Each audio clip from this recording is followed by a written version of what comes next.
Okay, let's set the scene. Picture ancient Jerusalem, the temple standing tall. Inside, you can almost smell the incense, feel that deep sense of reverence. Mm. And it's here that a young man, Isaiah Noble background, mind you, has this encounter that, well, changes everything. Right, and the temple itself, it's not just any building. It was the absolute center of spiritual life for Israel, the connection point between heaven and earth, really. So just being there was significant. Deeply significant. He's stepping into the heart of his people's faith. And then suddenly the ordinary just vanishes. He gets this vision, the Lord on a throne, high and lifted up, filling the place with this incredible light. Yeah, an overwhelming sense of divine presence, not something you just shrug off. Definitely not. And around the throne, these beings, seraphim, what stands out about them? Well, the description is packed with symbolism, isn't it? They have 6 wings. 6 wings, yeah. 2 covering their faces, that's reverence. 2 covering their feet, humility. And 2 for flying, ready to act. Always ready. And their song. It's not just a song, it's this booming declaration. Holy, holy, holy is the Lord Almighty. The whole earth is full of his glory. You can almost feel the place shake. Exactly. The text says the foundations did shake. And there's smoke, another classic sign of God's immediate, powerful presence. That threefold holy, it just drives home God's absolute purity. And that purity instantly highlights, well, human impurity. Precisely. It sets the standard, and Isaiah immediately sees himself and his people falling short. It's a core part of that human-divine encounter. I mean, imagine seeing that. It would completely shatter your reality. No kidding. So it's no wonder Isaiah just cries out, "Woe to me, I am ruined." He feels totally undone. Yeah, I am a man of unclean lips, and I live among a people of unclean lips. For my eyes have seen the King, the Lord Almighty. It's raw, it's honest. It's this incredibly vulnerable moment of recognizing his own unworthiness. Unworthiness, imperfection, the failings of his whole community. But here's the thing. It's not the end. It's actually the crucial first step towards transformation. Okay, so this isn't about condemnation then. Not at all. It's the necessary starting point. You have to see the need before you can be, well, cleansed and called. It's like acknowledging the problem is the first step to the solution. That really gets to the heart of what we want to dig into today, doesn't it? The significance of this encounter, not just historically, but for us. How does this ancient story, speak to our own feelings of maybe not being good enough? Absolutely. That feeling of inadequacy is so universal. And maybe Isaiah's journey shows us something about how to navigate that, how to be prepared for something more. I think it does. Because notice what happens next. Isaiah confesses, and the response isn't judgment. It's grace. Immediately. Right, one of the seraphim flies over with a live coal. A live coal, yeah. Taken from the altar with tongs. That detail, the tongs, it suggests how powerful and sacred this thing is. Definitely. And the act itself, touching the coal to Isaiah's lips, it's this powerful symbol of divine purification. It's a gift. Not something he earned. Exactly. It comes purely from God's initiative, grace. And it's transformative for Isaiah. It's not about burning or punishment. It's about relief, renewal. It consumes the impurity, the unclean lips. And the seraph says it explicitly. See, this has touched your lips, your guilt is taken away, and your sin atoned for. It's cleansing, forgiveness, preparation. Wow. That image of purification by fire, but leading to renewal. Yeah. That's incredibly potent. It makes you think about, the unclean lips in our own lives.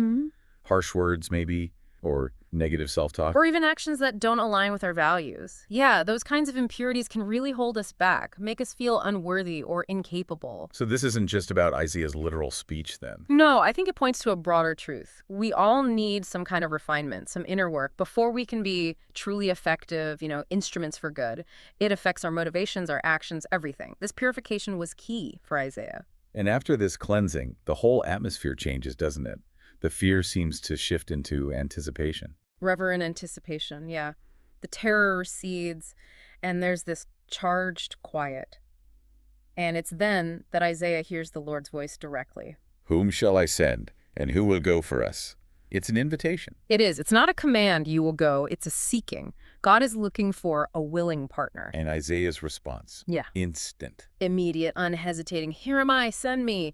That's the moment his prophetic ministry truly begins. Total willingness. But the mission he's given, wow, It's not exactly set up for easy wins, is it? Not even close. He's told he's going to a people who will hear but not understand, see but not perceive. Sounds incredibly frustrating, like talking to a brick wall. Pretty much, the Lord spells it out. Be ever hearing but never understanding, be ever seeing but never perceiving. It shows just how deep the spiritual resistance is. So his job isn't necessarily about immediate results or mass conversion. No, his primary task is faithfulness. Deliver the message regardless of the reception. Success in this context is measured by obedience and faithfulness, not by popular acclaim or visible results right away. That's a tough calling.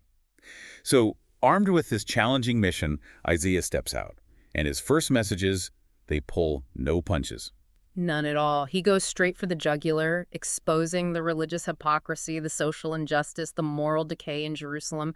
Woe to the sinful nation, he says. Calling out corrupt leaders, unfair judges. Empty rituals, yeah. People going through the motions of religion without any real heart change or ethical behavior. He's demanding something deeper, right? Well, Inner transformation, not just outward shows. exactly. Learn to do right, seek justice, defend the oppressed, take up the cause of the fatherless, plead the case of the widow. It's a callback to the core values of their covenant with God. Justice, compassion.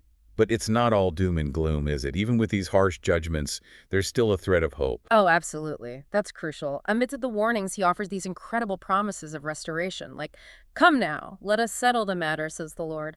Though your sins are like scarlet, they shall be as white as snow." That echoes his own experience with the coal, doesn't it? Purification is possible. It does. Forgiveness and transformation are always on the table if people turn back.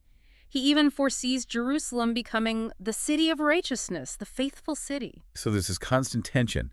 Judgment, yes, but also this deep desire from God for reconciliation. Mm-hmm.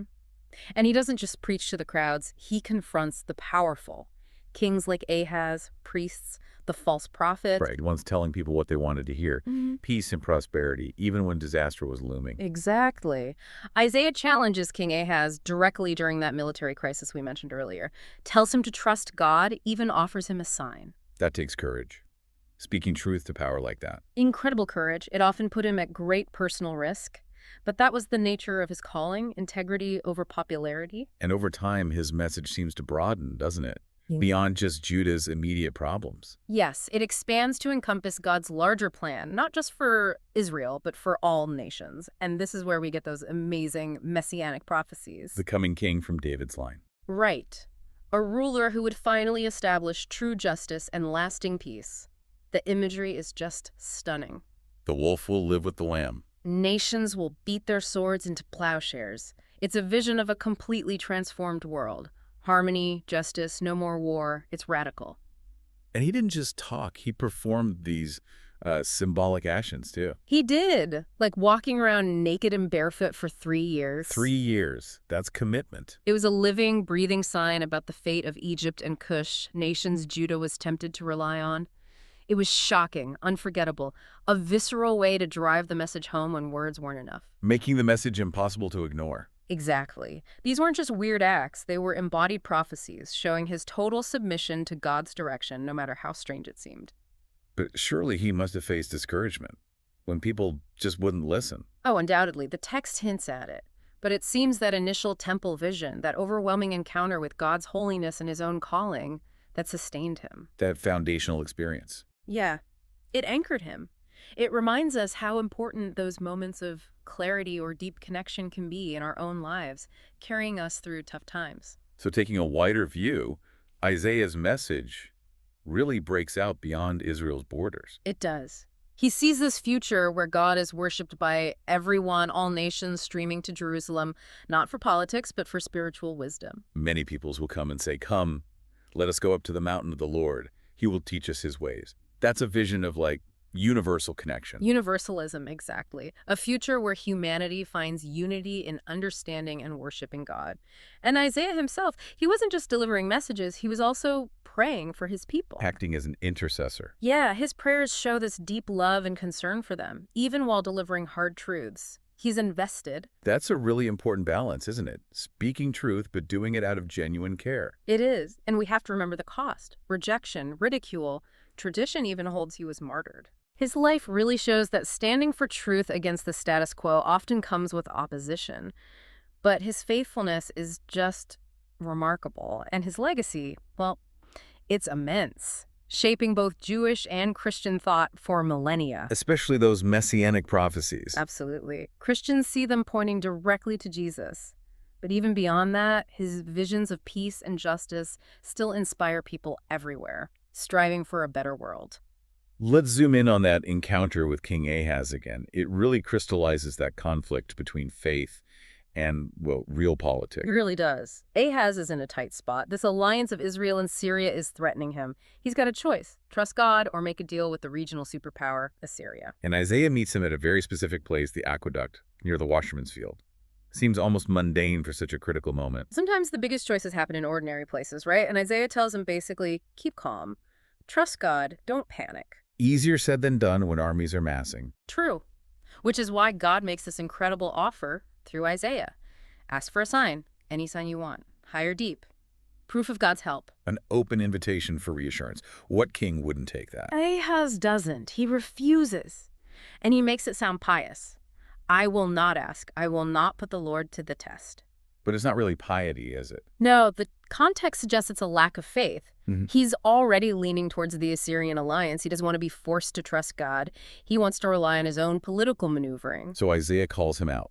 Not just him, but the whole royal line. Yep, rebukes the house of David, and then delivers that monumental prophecy. The virgin will conceive and give birth to a son, and will call him Emmanuel. Emmanuel. God with us. God with us. It's a sign that works on multiple levels. It offers immediate hope regarding the current threat those enemy kings would soon be gone. But it also points far beyond to a future miraculous birth, a ultimate sign of God's presence. So it had immediate relevance, but also this huge long-term significance. Exactly. It became cornerstone messianic prophecy for Jews, and obviously central for Christians understanding Jesus' birth. Dual fulfillment, you could say. But despite the prophecy, Ahaz still goes for the political option. He makes the deal with Assyria. He does. He chooses human strategy over divine promise. It's a classic example of that tension, that struggle we all face between trusting God and wanting to rely on what seems, more tangible or controllable. A cautionary tale, really. Definitely. But the Emmanuel prophecy itself lives on long after Ahaz as this powerful beacon of hope, this promise of God's ultimate faithfulness, even when human faith falls short.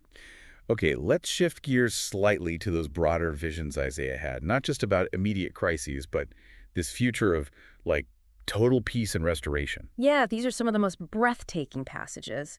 He sees beyond the current struggles to a radically transformed future. Like the mountain of the Lord being exalted. Right. All nations streaming towards it, seeking God's wisdom. He will teach us his ways. It's a vision of global learning and spiritual seeking. And the coming Messiah figure, the ruler from Jesse's line. Filled with God's Spirit, ruling with perfect justice and wisdom, the kind of leader people yearned for, the opposite of the corrupt rulers they knew. And then those famous images of nature itself being transformed. The wolf with the lamb, the leopard with the goat, predators and prey living in harmony, led by a child. It's a metaphor for the end of all conflict, a deep cosmic peace. Wow. A world where they will neither harm nor destroy on all my holy mountain. Mm-hmm. Because the knowledge of the Lord fills the earth as the waters cover the sea. That understanding changes everything. National divisions fade, people rally around this root of Jesse. And the tools of war become tools of life. Swords into plowshares. Spears into pruning hooks, a total shift in priorities from conflict to cultivation. And social justice is central, the poor and meek finally getting a fair deal. Sounds like a world without barriers. Universal understanding, collaboration. Security, peace, everyone safe under their own vine and fig tree.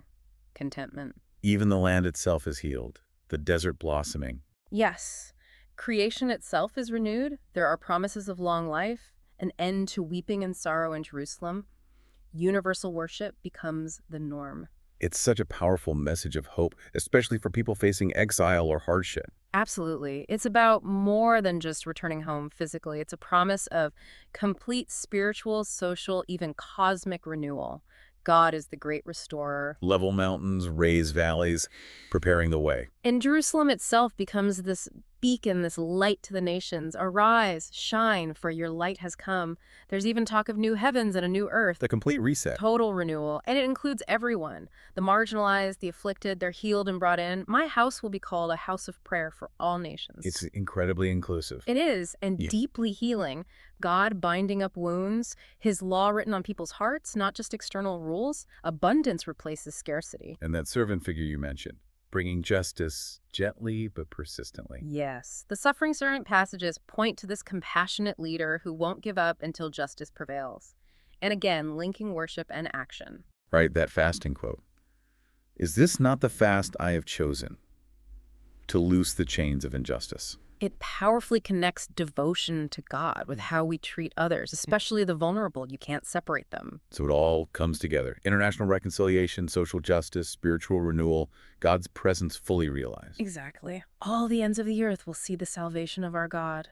It's this magnificent, all-encompassing vision of hope that sustained people then and, frankly, continues to inspire us now. Which brings us to reflecting on all this. As we wrap up this deep dive into Isaiah, you have to ask, how does this resonate with us right here, right now? Mm-hmm. Do we feel overwhelmed sometimes by the injustice we see? Do we long for change, for peace like they did back then? Do we wrestle with feeling inadequate? I think most of us do in some way. And Isaiah's story, his whole message, it really challenges us not to be passive bystanders. Right. It's a call to be, maybe in our own small ways, agents of that transformation he talked about. Exactly. Within our own lives, our communities, our Yeah. workplaces, whatever our sphere of influence is. So maybe that means speaking up when something's not right. Yeah. Or getting involved in something positive in your local area, or even just working on reconciliation in our own relationships, trying to build those small pockets of peace Isaiah envisioned. Yeah, that vision of peace. It's not just for some distant future. It can start now with us. Every act counts towards that bigger picture. So the question for you listening is, are you open to letting these ancient words, this powerful story, actually change something? Are you willing to be a bit of an Isaiah in your own world? A voice for hope, an active participant in working for justice and peace. It's a choice, isn't it? It always is. Continue as before, or maybe step into being part of that change Isaiah dreamed of. Well, we really hope this exploration has given you some things to think about, maybe some fresh perspectives. Yeah, and if you found this valuable, do subscribe. We'll be back with more deep dives into this kind of timeless wisdom. Until then. Until our next deep dive, may Isaiah's words and visions continue to echo in your thoughts and maybe inspire your actions.